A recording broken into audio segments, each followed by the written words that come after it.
এক্সপ্লেইনটি শুরু করার আগে আমার একটা বিশেষ অনুরোধ, প্লিজ হাতে সব কাজকর্ম শেষ করে এক্সপ্লেইনটি দেখা শুরু করো, কারণ এই মুভিটা এতটাই টানটান উত্তেজনায় ভরপুর যে চাইলেও তুমি আর পরে ভিডিও থেকে চোখ সরাতে পারবে না। বলছিলাম কেজিএফ খ্যাত ডিরেক্টর প্রশান্ত নীলের সদ্য মুক্তি পাওয়া মুভি সালারের কথা। জানি অনেকেই দেখে ফেলেছো আর তার মধ্যে অনেকেরই মুভিটা মাথার উপর দিয়ে গেছে, তবে চিন্তার কোনো কারণ নেই।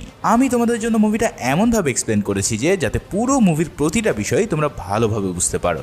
তাই আমার এই বিশেষ পরিশ্রমের বিনিময়ে তোমাদের কাছে এই ভিডিওটিতে 25,000 লাইক চাই। জানি এটা তোমরা অনায়াসেই করে দিতে পারবে। তাই চলো আর প্যাচাল না বাড়িয়ে শুরু করি আজকের মুভি এক্সপ্লেনেশন। মুভি শুরুতেই আমরা দেখতে পাই ইন্ডিয়ার মোস্ট পাওয়ারফুল অঞ্চল খানসারের দৃশ্য। এই ছেলেটির নাম দেবা, যে কিনা একজন সাধারণ ঘরের ছেলে, তবে তার সবচেয়ে কাছের বন্ধু হলো এই খানসারের রাজার ছেলে, যার নাম ভার্দা। এক রাজার ছেলে হয়েও সে তার মন থেকে দেবাকে অনেক অনেক ভালোবাসতো। তাই তো দেবাও তার জীবনের পরোয়া না করে তাকে সবসময় প্রোটেক্ট করত।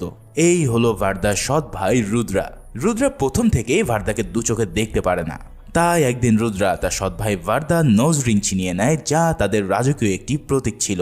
এই খবর দেবার কাছে চলে গেলে দেবা সেটা ফিরিয়ে আনার জন্য রুদ্রার কাছে যায়। রুদ্রা জানায়, আমি এটা তখনই দেব যখন তুই বা তোর বন্ধু এই পালোয়ানটিকে মাটিতে ফেলে দিতে পারবি।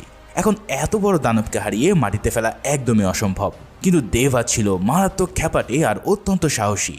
সে তার বন্ধুর জন্য জানও দিয়ে দিতে পারে। যেখানে শক্তি দিয়ে কাজ হবে না, সেখানে অবশ্যই বুদ্ধি খাটাতে হবে। তাই দেবা এই পালোয়ানটিকে হারানোর জন্য এক বুদ্ধি আটে।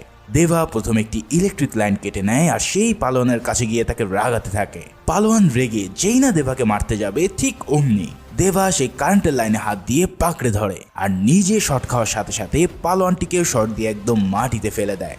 এই কাহিনী দেখে উপস্থিত সবাই একদম বেকুব বনে যায়। রুদ্রার অফার ছিল তার পালোয়ানকে ফেলতে পারলে নোজ রিং তার। তাই তো পালোয়ানকে মাটিতে ফেলে দিয়ে প্রচন্ড আহত দেবা তার কাছে গিয়ে নোজ রিং চেয়ে বসে।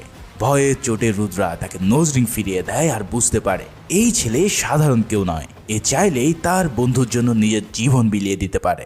এভাবেই তাদের দিন পার হতে থাকলে একদিন খানসারে গৃহযুদ্ধ লেগে গিয়ে দেবাদের দল হেরে যায়, যার ফলস্বরূপ ভার্দার বাবার দলের লোক এসে তার মাকে দেবার সামনে নিপীড়ন করতে চায়। কিন্তু ঠিক সেই সময় ভার্দা সেখানে উপস্থিত হয়ে সবাইকে থামতে বলে।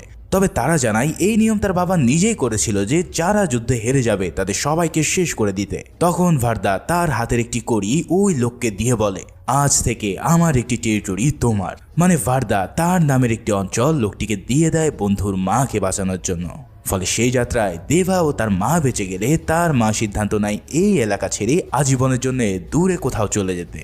সেই সাথে সাথে দেবাকে প্রতিজ্ঞা করায় যে আর কোনোদিন যেন এই খানসারে সে পা না দেয়। কিন্তু দেবা তার মায়ের কথা না শুনে